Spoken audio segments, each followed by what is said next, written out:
these guys, Andrew MacDonald, he was called, and John Hodge, the writer, who I'll tell you about in a second, who featured in that film and wrote Trance as well.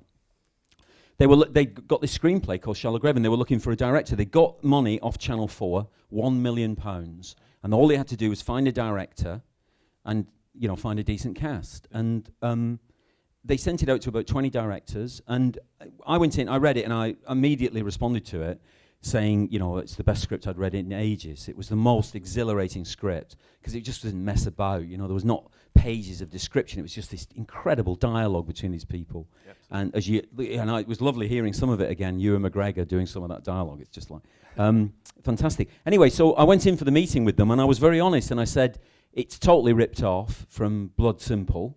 And well done for doing that, because that's a great movie. And of course, they didn't really want to acknowledge that, but of course it is. It's very, very much indebted to the Coen brothers, absolutely. And I said that, and I said, we can improve it by doing this.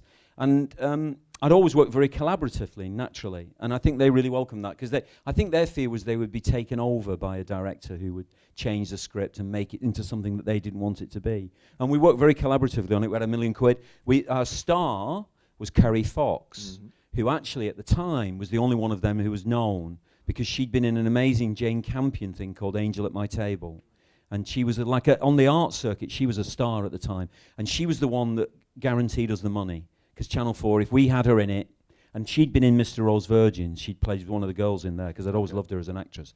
And then we got these other two guys who nobody knew about. Ewan McGregor, who went on to be Obi-Wan Kenobi.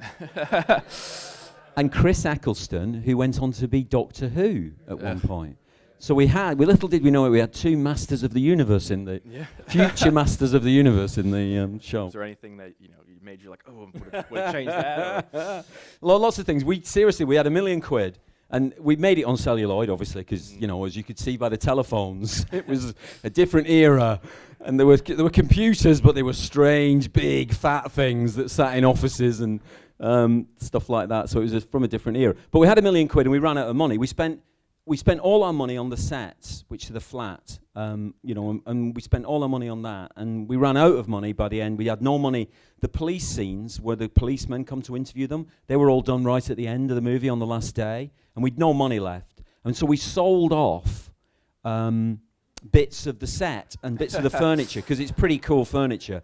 So we sold it off to members of the crew in order to buy more celluloid, because we'd no film stock left, and nobody would give us any more money. Channel 4 said, no, forget it, it's just that. And it's interesting watching it again, that scene at the end in the mortuary, when he gets pushed inside the mortuary, that's a real mortuary, and there were real bodies in there, dead bodies. Ooh. And Chris Eccleston, who went on to be a future Master of the Universe, said, I can't do this. No, I can't go in there if there's dead bodies in there.